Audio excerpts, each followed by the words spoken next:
Então, vamos lá. Atos capítulo 3, nós leremos os versículos 19, 20 e 21. Descubra o que só Jesus Cristo pode fazer por você. Descubra o que só Jesus Cristo pode fazer por você. Diz assim, Atos 3, versículo 19, 20 e 21. Arrependei-vos, pois, e convertei-vos, para serem cancelados os vossos pecados, a fim de que da presença do Senhor venham tempos de refrigério, e que envie Ele o Cristo, que já vos foi designado, Jesus, ao qual é necessário que o céu receba até os tempos da restauração de todas as coisas, de que Deus falou por boca dos seus santos profetas desde a antiguidade. Vamos orar?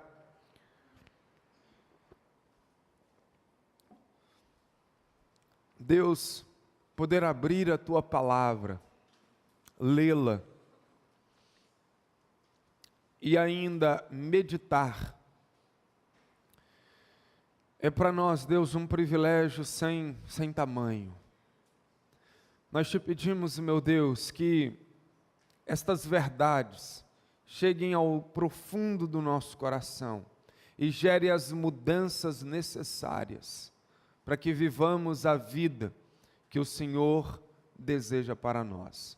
Oramos assim, no nome de Jesus. Amém. Amém.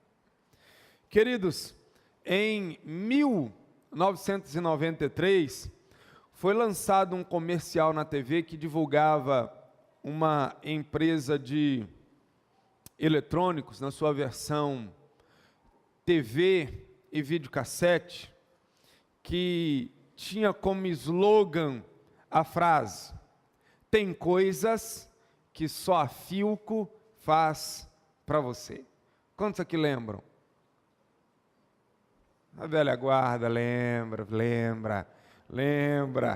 não é? 1993, nós somos da velha guarda, a gente teve o prazer de ver Nelson Piquet na Fórmula 1, Ayrton Senna, não é mesmo? Cid Moreira apresentando o Fantástico, lembra, Marcelo? Cid Moreira apresentando o Fantástico, pois é, a antiga Manchete, não é? O pessoal acha que sempre foi a Record, não, Canal 6 aqui em Vitória pegava a Manchete, lembram da Manchete, TV Manchete? Nós somos da velha guarda, a gente lembra disso. Pois bem, verdade ou não, era isso que o comercial dizia. Se era propaganda enganosa, eu não sei, eu não vou fazer aqui juízo de valor, nem vou entrar no mérito da discussão.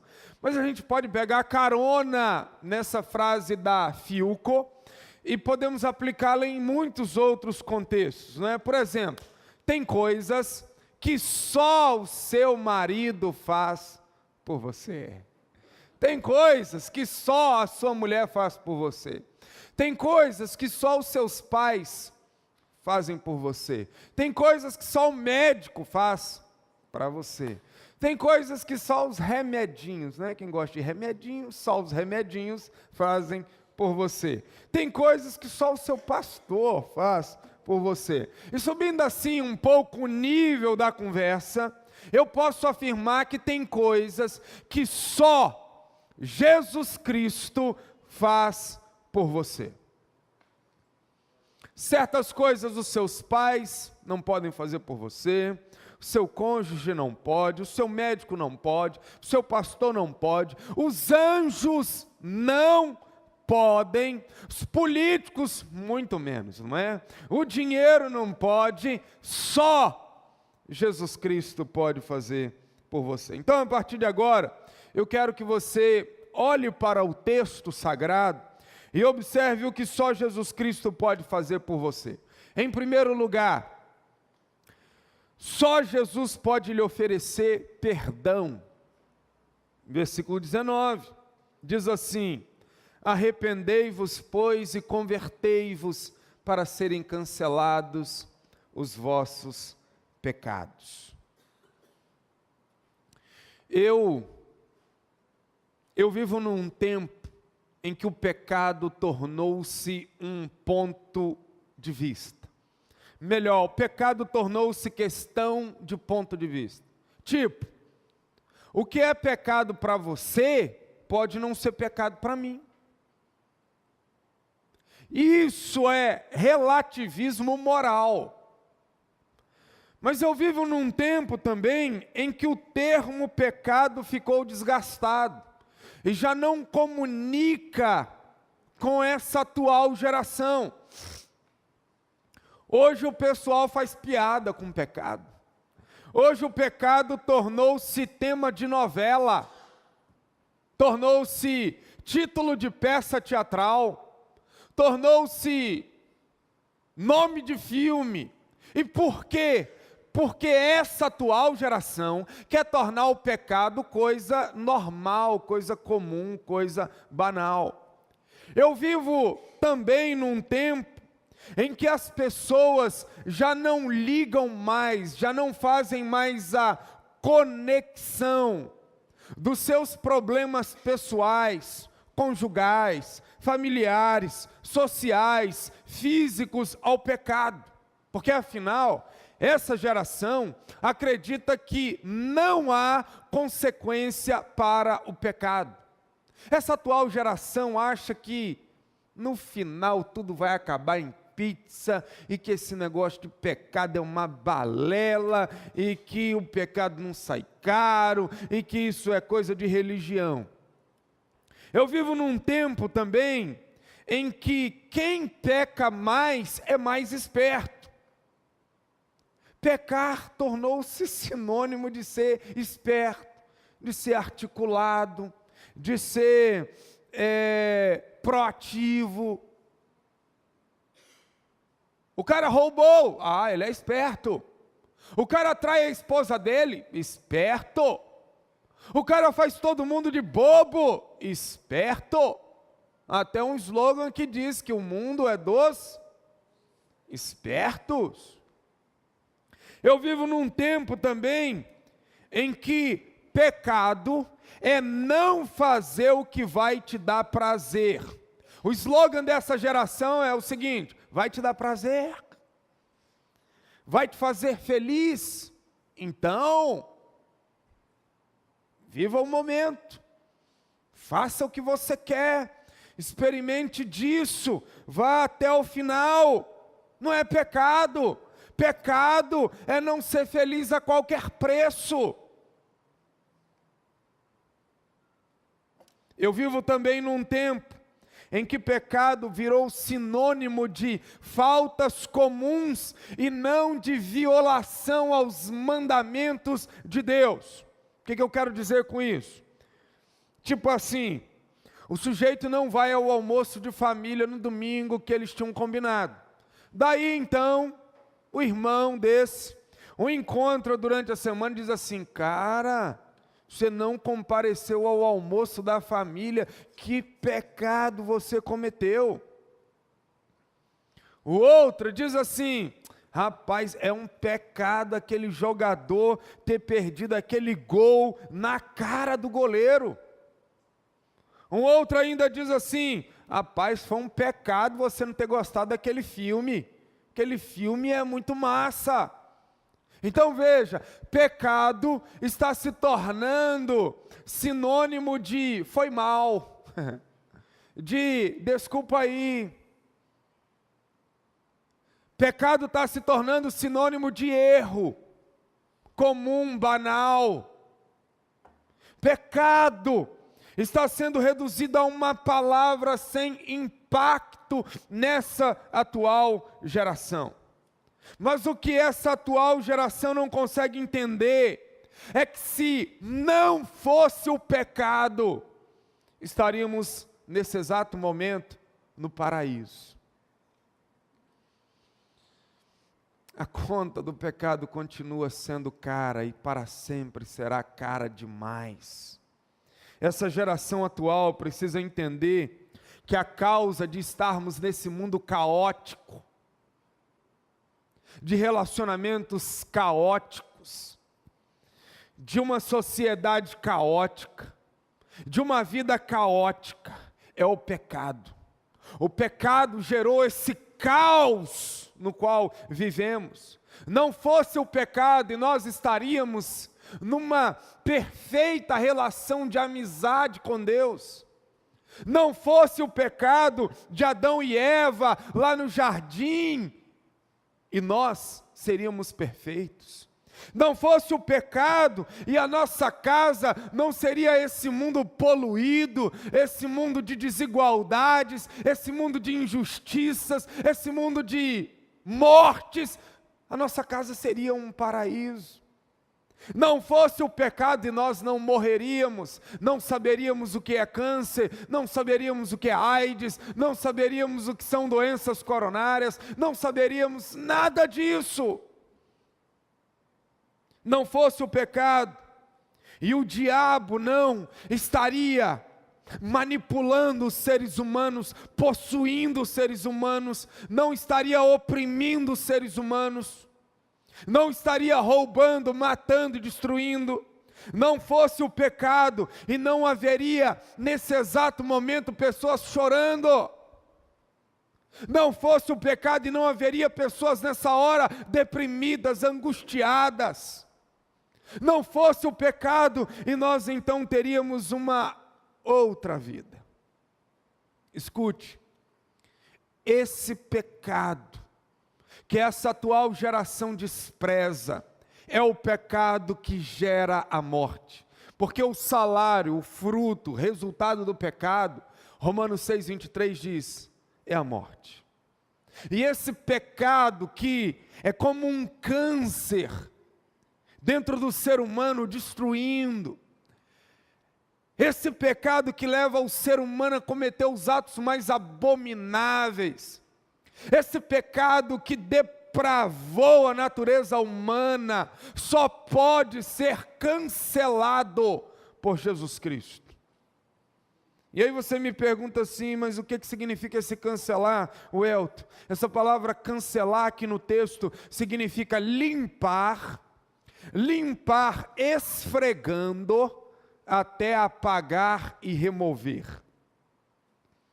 E aí eu fiquei pensando, o pecado que nós trazemos no ser, só o sangue de Jesus Cristo derramado na cruz do Calvário pode remover essa nódoa que está em nós.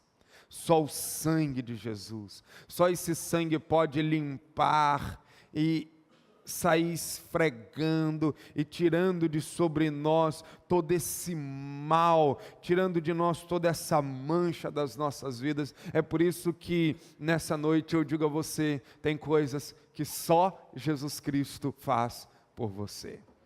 Mas em segundo lugar, só Jesus pode lhe oferecer refrigério. Versículo 20 fala sobre isso. A fim de que da presença do Senhor venham tempos de refrigério. A lógica do reino de Deus é perfeita, é infalível. Porque primeiro a gente fala de cancelamento de pecado, depois a gente fala de refrigério. Porque ninguém vai provar do refrigério de Deus sem antes ter os seus pecados cancelados. Uma coisa pressupõe a outra, não é? A turma que está na faculdade aí, uma matéria é pré-requisito para outra. Cancelar os pecados é pré-requisito para a matéria refrigério de Deus. Veja, por que falar em refrigério? Porque por mais prazeres pecaminosos que essa geração inclua no seu portfólio existencial, ela ainda continua asfixiada pelo pecado. Essa atual geração minimiza o pecado, mas o resultado dele na vida não consegue minimizar. Daí eu preciso dizer a você que esse refrigério se faz necessário. Porque uma pessoa sem Cristo Daí a gente agora vai começar a entender essa imagem. Que imagem a Bíblia está querendo comunicar com esse refrigério da parte de Deus? Preste atenção. Uma pessoa sem Cristo é como alguém que está sendo tostado pelo sol, pelos efeitos do calor, está prestes a se asfixiar dentro de uma atmosfera que está envenenada por um ar poluído. Vamos explorar um pouco mais essa imagem, vem comigo. Uma pessoa, no seu estado caído, ela está confinada dentro de um espaço fechado chamado pecado. E nesse lugar chamado pecado, nesse confinamento, ela está sufocada, porque não tem janelas, não tem abertura para passagens de ar, não passa vento, é um lugar de um calor insuportável e terrível. Esse espaço é castigado pelo sol, é abafado, não tem ventilação. E daí, as pessoas que estão dentro desse confinamento chamado pecado, diante do calor que as torturam, elas querem o quê? Saírem daí. E quanto mais elas querem sair de dentro desse espaço, quanto mais elas se esforçam para alcançar um novo ar, um alívio, maior é a sensação de opressão, de claustrofobia, de encerramento. E aí o que acontece? Uma pessoa confinada dentro de um espaço chamado pecado, ela tenta sair, não consegue. Qual será o resultado disso? Fadiga, cansaço, asfixiamento da alma, estafa existencial. Ninguém encerrado dentro de um ambiente sem janelas, com todos respirando o mesmo ar poluído, quente, acorrentador e opressivo, ficará bem e sem se cansar. Preste atenção. O cansaço existencial é o retrato da vida de muita gente, que está toda hora por aí dizendo assim: eu não aguento mais essa vida está insuportável.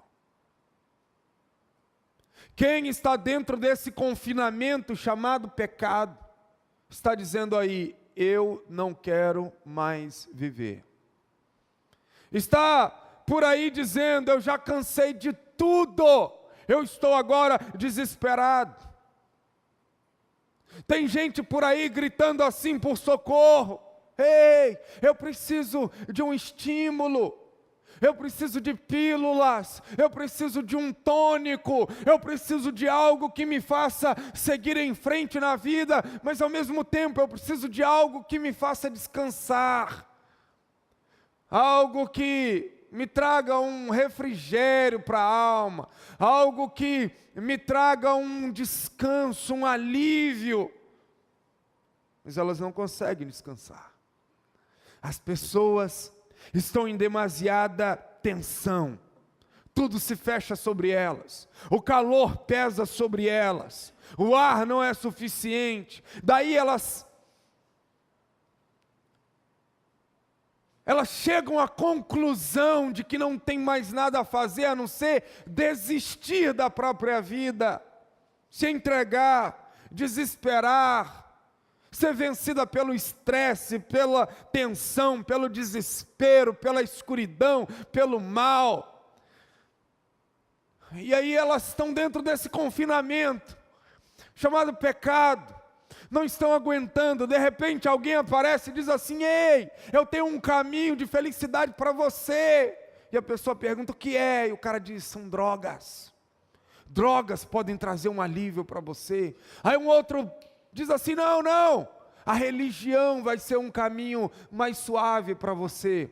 Um outro grita assim: não, nem drogas, nem religião, o que eu tenho para você são prazeres sexuais, isso vai te dar significado na vida. Aí um outro diz assim: não, que você precisa viajar pelo mundo, viagens internacionais vão trazer um novo ar para a sua vida.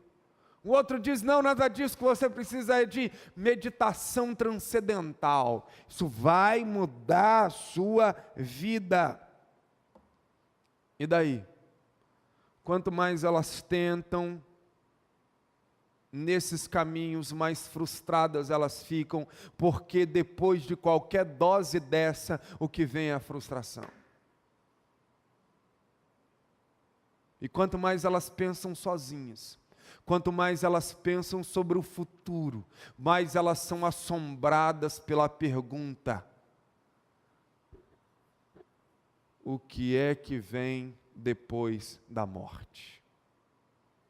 Porque não adianta. Essa atual geração pode pegar o pecado, jogar na lata do lixo, pisar, dizer pecado não faz nada, mas todo ser humano é inquietado, é desassossegado, é incomodado por essa latente pergunta: o que vem após a morte? Só que o ar fétido continua. O ar do confinamento do pecado sem umidade insuportável continua. Gente, essa é a selfie que essa atual geração está tirando da própria existência. Esse é o mundo em cores reais, ou melhor, sem cores nenhuma, não é?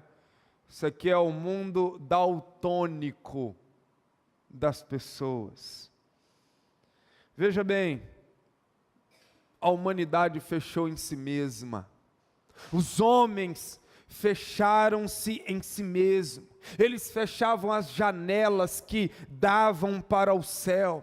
E agora os homens que estão dentro desse confinamento chamado pecado, eles querem a todo momento abrir essas janelas, eles tentam desesperadamente abrir para colocar a cabeça para fora, para tentar um ar novo, e eles não conseguem, porque o homem não pode sair sozinho desse espaço fechado, enclausurado, hermético, que ele mesmo criou com o seu pecado. Mas eu não vim falar só do lado ruim das coisas, eu vim trazer uma mensagem de esperança para o seu coração, porque, queridos, esse homem que não pode fazer nada por si mesmo, tem alguém que pode fazer tudo por ele, que é Deus. No livro de Gênesis, diz que logo após Deus ter criado o homem do pó da terra, e feito então o homem uma estátua, um boneco, diz que para esse homem tornar-se ser vivente, foi necessário que Deus soprasse nas narinas desse homem o fôlego da vida. E aquele homem que estava como estátua, Adão, quando o fôlego de vida entrou pelas narinas, ele abriu os olhos e tornou-se ser vivente. Querido, tem o sopro de Deus aí dentro de você. É por isso que você não é só matéria, você não é só corpo, tem um espírito aí dentro de você que é indestrutível. É isso que te faz ser um ser vivente. Agora veja, de igual maneira, a vinda do Senhor Jesus a este mundo caído, pecaminoso, sujo, trouxe um sopro de esperança da parte de Deus para o homem desesperado. Jesus é a janela de Deus que sopra as brisas celestiais sobre nós. Jesus é o meio de Deus renovar a vida humana. Ele é o frescor de Deus para todo aquele que crê. Ele é o bálsamo que traz a respiração de vida para aquele que está morto. Não se engane. Só o Evangelho de Jesus pode abrir um buraco na parede da sua vida, para entrar um ar fresco da parte de Deus. Esse ar fresco deve vir de fora. O texto sagrado diz, a fim de que da presença do Senhor venham tempos de refrigério. Só da presença do Senhor pode vir tempos de refrigério. É a vinda do Filho de Deus a esse mundo que pode mudar todas as coisas, porque só Ele pode soprar sobre nós o ar de vida que tanto necessitamos e que pode então refrigerar a nossa existência. Pensa comigo numa outra imagem. Pensa comigo agora num homem que precisa de refrigério, mas ele está num deserto. Ele está andando por uma areia quente.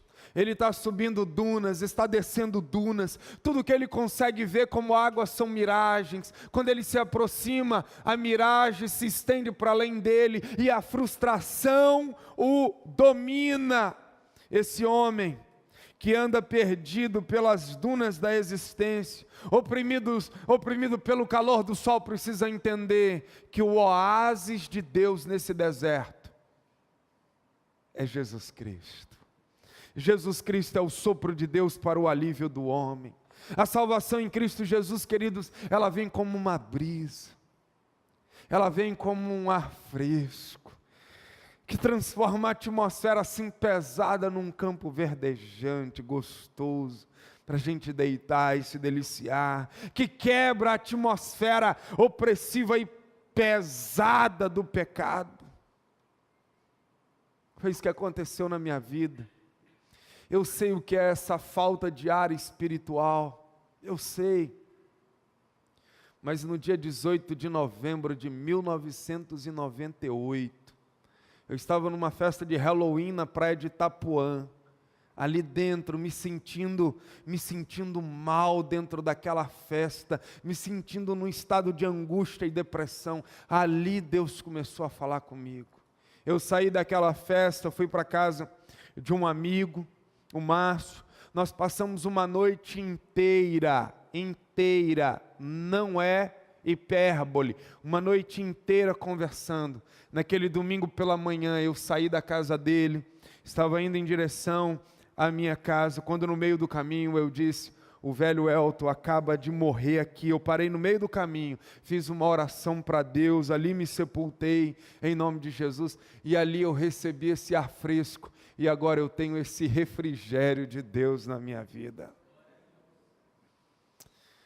Quero fazer umas perguntas assim muito sérias para você. Será que você entende que é o sopro de Deus que você tanto necessita na sua alma? Será que você realmente se deu conta de que sem Jesus você não terá o oxigênio celestial? Será que você entendeu que sem Jesus o homem vai sair desse espaço de confinamento do pecado para um espaço sem saídas, ainda pior, no inferno? Eu vim trazer boa notícia para você. Eu vim dizer para você que só em Jesus você terá o sopro de Deus que gerará um novo princípio de vida na sua existência. Quem recebe perdão de pecados por meio de Jesus, recebe um novo ar, um refrigério, um alívio que desfaz esse calor opressivo da carne, do mundo e do diabo. Foi isso que o salmista Davi disse, no clássico Salmo 23, que eu acho que todos aqui conhecem. No Salmo 23, versículo 3, Davi diz assim: refrigera-me a alma. É isso que você precisa, de refrigério para a sua alma. Tem coisas que só Jesus pode fazer por você. E em terceiro e último lugar, só Jesus pode lhe oferecer restauração. Olha o que diz ali o versículo 20, a partir da parte B, até o 21, diz assim: e que envie ele o Cristo, que já vos foi designado, Jesus, ao qual é necessário que o céu receba até os tempos da restauração de todas as coisas. Veja onde chegamos. Olha, Jesus nos perdoa os pecados, nos dá um refrigério para a gente encarar a vida presente com significado, mas ainda Ele nos promete uma restauração completa, absoluta, total. Porque veja, aqueles que já estão em Cristo hoje, estão livres da culpa do pecado. Aqueles que já estão em Cristo hoje, vivem uma outra experiência marcada pelo atravessar da vida eterna na vida presente, que está em João 17, versículo 3. Aqueles que estão em Cristo já estão experimentando hoje, no aqui e agora, uma vida abundante. Mas, todavia, entretanto, contudo, ainda vivemos num mundo que já não é mais um lugar adequado para os filhos de Deus. Esse mundo não é mais um lugar adequado para os filhos de Deus. É por isso que a vida eterna não se dará nesse mundo como ele está. É por isso que Jesus nos promete um paraíso. Lembram quando Jesus estava morrendo na cruz do Calvário? Tinha um ladrão, 2 ladrões ao lado dele, um ladrão disse assim: lembra-te de mim quando vieres no teu reino. Jesus disse assim para ele: hoje mesmo tu estarás comigo no paraíso. Tem uma vida melhor para nós.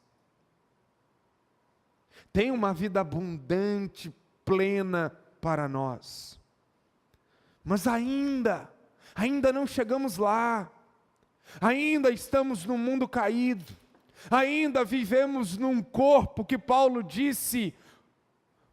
chamou o corpo de morte. Ainda nós sofremos, ainda nós choramos, ainda nós perdemos pessoas que amamos para a morte, ainda nós sentimos o peso das enfermidades, ainda nós vivemos debaixo da liderança de políticos corruptos. Ainda nós vivemos num tempo de músicas profanas e de uma arte que se tornou doentia. Nós ainda vivemos numa batalha espiritual, mas o texto bíblico traz esperança para nós, porque o texto bíblico diz que Jesus voltou para o céu, mas ele está esperando o dia em que Deus Pai o há de enviar para restaurar todas as coisas. Preste atenção, queridos. Jesus nesse exato momento, ele está fisicamente diante de Deus, porque ele morreu e ele ressuscitou num corpo glorificado, ele foi elevado até a presença de Deus e ele está lá, esperando a hora em que Deus Pai dirá a ele: meu filho, chegou a hora de restaurarmos todas as coisas. Gente, eu gosto muito desse até que aparece no texto, olha ali, ao qual é necessário que o céu receba Jesus até aos tempos da restauração. Eu gosto desse até, sabe por quê? Esse até fala de promessa. E Deus não deixa as suas promessas caírem por terra, aleluia. Mas esse até também fala de brevidade. É só um até que nos separa da restauração de todas as coisas. Nós estamos distantes dessa restauração plena apenas por um até, gente. Um até. Foi isso que Deus disse em Jesus Cristo, quando ele volta para o céu. Jesus Cristo disse: olha, sem demora eu voltarei. É só um até. Agora veja, o que eu acho lindo também é que Jesus nos promete restauração. Olha o que fala ali, restauração. Não é remendo que Deus vai fazer nas nossas vidas. Não é gambiarra que Deus vai fazer nas nossas vidas. Não é jeitinho brasileiro que Deus vai fazer nas nossas vidas. Não é medida paliativas que Jesus vai fazer na nossa vida, não são medidas provisórias que Deus vai fazer na nossa vida, é uma restauração completa, sabe o que significa essa palavra restauração? Eu fui atrás do significado dela no grego, se pronuncia restauração no grego assim, apokatastasis, essa é a expressão grega para restauração, que transmite a ideia, veja bem, de restauração de uma teocracia verdadeira. Teo, Deus, teocracia, modelo de regimento. Então, nós um dia seremos restaurados, aonde o governante das nossas vidas será Deus, aleluia. Estaremos debaixo apenas do domínio de Deus. Mas essa palavra restauração também fala de um estado perfeito antes da queda. Quando Deus fez o homem, Adão e Eva, Deus não o colocou nesse mundo como ele está hoje. Há um filósofo que disse que se Deus criasse o homem dentro desse atual contexto de vida e da forma como o homem está, Deus seria o próprio diabo. Mas não, Deus criou o homem perfeito num lugar perfeito, gozando de um clima perfeito, com a alma satisfeita, com refrigério nela, conversando com Deus, tendo paz com os animais. Só que o homem come do fruto proibido, é expulso desse jardim. A palavra de Deus diz que esse jardim não foi destruído, o jardim do Éden, ele foi guardado. Deus colocou querubins com espadas de luz a guardar esse jardim, e esse jardim foi suspenso. Nós não sabemos aonde encontrá-lo no mapa. Nós sabemos aonde encontrá-lo espiritualmente, porque a porta que se abre para a gente entrar dentro desse jardim é o Senhor Jesus Cristo. Ele disse: eu sou a porta, quem entrar por mim sairá, encontrará passagem, encontrará esse paraíso perdido. Oh, aleluia, irmãos, essa restauração que Deus vai fazer, fala de um retorno ao estado perfeito antes da queda. Isso fala de paraíso. Agora preste atenção, não são todos que provarão dessa restauração, não. Não. Porque essa atual geração, que zomba do pecado, diz assim: ah, pai, Deus é amor. Ah, no final das contas vai dar tudo em pizza, Deus vai abraçar todo mundo, até o diabo Deus vai abraçar, até os demônios, vai colocar todo mundo no céu, vai virar uma festa. Esquecem-se de que Deus é amor, mas Ele também é o que, gente? Justiça. Paulo disse à igreja de Romanos o seguinte, a igreja de Roma, melhor dizendo o seguinte: considerai, pois, a bondade de Deus e a sua severidade. Não, irmãos, a restauração somente provará aqueles que creem em Jesus, os demais provarão da destruição eterna, do tormento eterno, do inferno de fogo. A restauração só é possível por meio de Jesus. Tem coisas que só Jesus Cristo pode fazer por você. Ah, se eu pudesse, querido, se eu pudesse entrar aí na sua mente agora e gritar aí dentro para você, assim ó, o que você mais precisa não é de um diploma na faculdade, o que você mais precisa não é de uma casa nova, o que você mais precisa não é de um salário maior, o que você mais precisa é de perdão de pecados, é do refrigério de Deus, e é de se encher dessa esperança eterna, que promete a restauração de todas as coisas.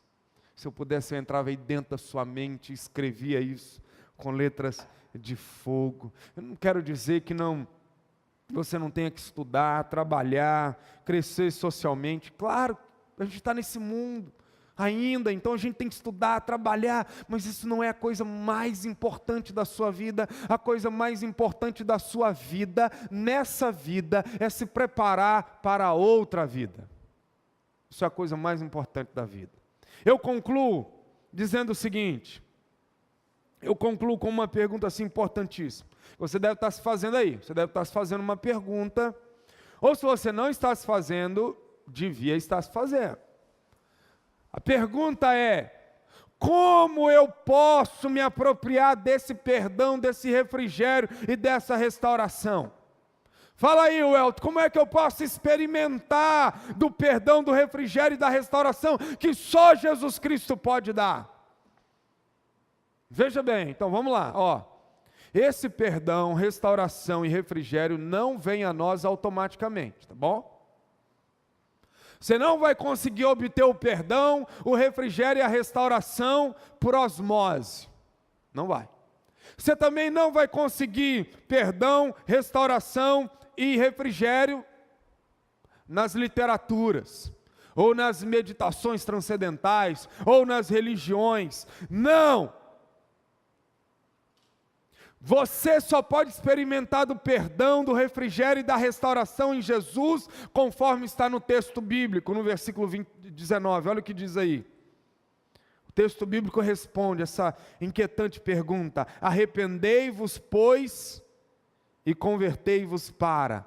Esse para é para ser perdoado, para experimentar do refrigério e para provar da restauração de todas as coisas. Tá bom, Elton, fala aí, o que é arrepender? A expressão grega para arrepender, por que eu estou falando grego? Porque o Novo Testamento foi escrito na língua grega, daí se traduz para o português. E às vezes na tradução, a gente não consegue entender muito bem o que estava lá no grego. Então, a expressão grega é metanoel. No popular a galera fala metanoia, que significa o quê? Mudar a mente. O que é arrependimento? É mudar a mente não para pior, é mudar a mente para melhor. Esse arrependimento nos chama a pensar a vida da maneira de Deus. Nós vamos então agora começar a pensar a vida, não mais com os valores consumistas, materialistas, filosóficos, mundanos e etc. Nós vamos pensar a vida agora a partir da palavra de Deus para o nosso coração. Tá, e o que significa converter? Aliás, você deve estar se perguntando assim, tá, mas além de arrependimento, também conversão, arrependimento não é suficiente? Veja bem, no arrependimento você muda a mente, mas tem um passo seguinte, que é o quê? Manifestar o fruto do arrependimento. E como é que eu manifesto? O texto diz, com a conversão. Preste atenção, gente. Conversão significa fazer um giro de 180 graus. Você estava indo nessa direção, aí você muda e volta. Conversão. Você faz uma conversão. Entendeu? Ficou claro? Pois bem, por que é necessário esse casamento entre arrependimento e conversão? Porque um jovem pode dizer assim: eu creio em Deus. Como muita gente diz por aí, não é? O pessoal diz, se eu tenho uma fé em Deus. Eu como pastor, eu ouço muito isso, assim, pastor, eu não estou na igreja não, mas eu tenho uma fé em Deus. Pastor, eu tenho uma fé em Deus. Mas uma pessoa dizer assim, eu creio em Deus, não prova que ele crê, não prova. O que prova que ele crê é a conversão, é o convergir na vida, é apresentar uma nova versão de si mesmo para o mundo, é apresentar os frutos de arrependimento, como disse o profeta João Batista. Então é necessário converter, retornar, girar, virar, volver-se para Deus. Tem coisas que só Jesus Cristo faz por você. Veja bem, Ele me promete perdão de pecados, refrigério para a alma, vida eterna, restauração de todas as coisas. E o que Ele me pede, sabe o que é? Arrependimento e conversão. Ele me pede para eu mudar a minha forma de pensar, e Ele me pede para eu demonstrar isso com os meus novos atos. Aleluia. Olha que Deus simples. Você pode sair daqui hoje para casa perdoado. Você pode sair daqui hoje com refrigério na sua alma, saltando de alegria, de felicidade, de vida abundante. Você pode sair daqui sem medo da morte. Você pode sair daqui com esperança eterna. E alguém vai te perguntar: o que você fez? Você diz assim: eu me arrependi da vida que eu levava. Eu converti minha vida. Eu peguei o volante da vida, virei e voltei para o modo de Deus viver. Isso é a coisa mais bela da vida. Esse Deus que é gracioso com o ser humano. É esse Deus que é bondoso com o ser humano. Você que está aqui hoje, você que tem rejeitado Deus na sua mente, você que tem desprezado Deus com o seu viver pecaminoso, sabe, você que tem repudiado Deus milhões de vezes com os seus prazeres carnais, você que tem, na prática, dito para Deus assim, que se dane, eu vou viver a minha vida, você que tem vivido assim, se você simplesmente invocá-lo nessa hora, com arrependimento de alma e de coração, Ele se voltará para você e perdoará todos os seus pecados. Esse é o Deus da Bíblia, é graça sobre graça. Então o meu desafio a você hoje é: admita o seu pecado, admita que você está vivendo a sua vida e não a de Deus, admita que você é um escravo do Deus desse mundo, dinheiro, admita que a sua vida é um vazio insuportável, mesmo que você tenha prazeres, admita que o calor claustrofóbico da existência está te sufocando. Se você admitir estas coisas, então haverá esperança para você em Jesus Cristo nosso Senhor. Ministério de louvor aqui à frente.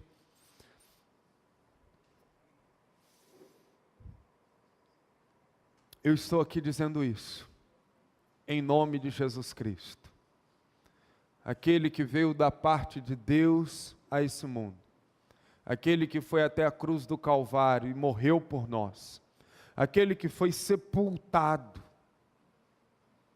aquele que ressuscitou dentre os mortos, aquele que foi elevado aos céus, à vista de homens e de mulheres, aquele que um dia há de voltar, para julgar vivos e mortos. É em nome dele que eu falo com você nessa hora. Arrependa-se dos seus pecados e converta-se para a maneira de viver de Deus.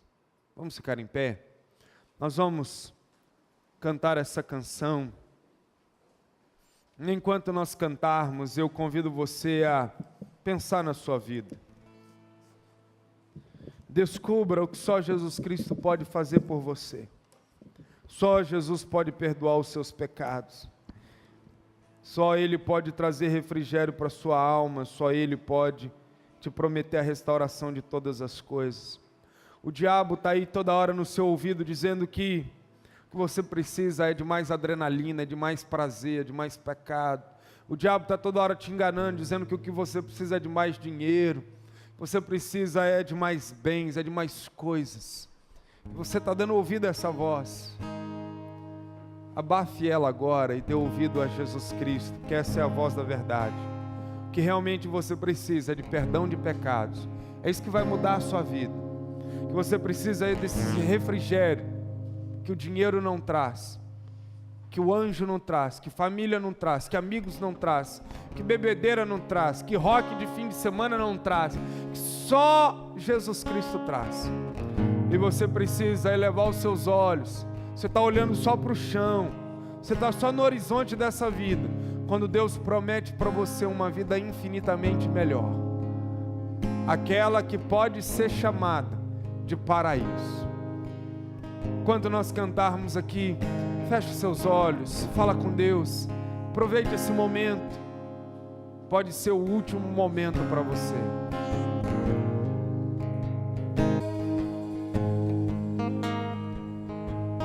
A minha missão, eu a cumpro enquanto prego o teu evangelho.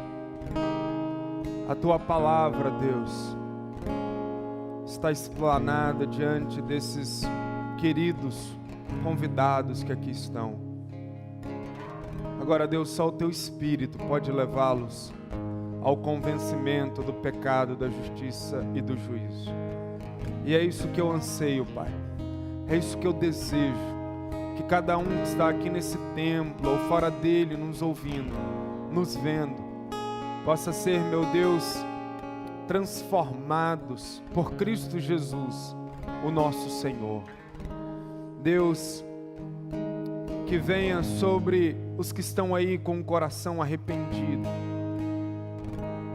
com esses que estão decidindo converter mudar, girar a vida para a tua maneira de viver. Ó Deus, venha sobre eles esse perdão de pecados, esse refrigério de alma, essa esperança da restauração de todas as coisas. Pai, que o Senhor seja com todos e com cada um aqui individualmente, para viver, Deus, a vida que o Senhor quer e a vida que o Senhor tem. Essa é a vida de paz, essa é a vida feliz, essa é a vida maravilhosa, essa é a vida que traz significado, essa é a vida que nos faz acordar de manhã bem-humorados, essa é a vida, meu Pai, que nos faz viver com a certeza de que a nossa existência não dará em nada, ao contrário, será a caminhada para o paraíso, cada dia melhor do que o outro. Pai, se eu pudesse, eu entraria no coração de cada um que está aqui, Deus, e faria essa cirurgia espiritual de tirar o coração de pedra e colocar um coração de carne, mas isso só o Senhor pode fazer, e eu me rendo ao Senhor nessa dependência, e peço ao Senhor que vidas agora entreguem o coração a Jesus, que vidas agora, meu Pai, possam tomar a decisão de caminhar conosco aqui na igreja, que vidas agora, meu Pai, possam tomar, meu Deus, a deliberada atitude de caminhar ao nosso lado, que seja assim, no nome de Jesus.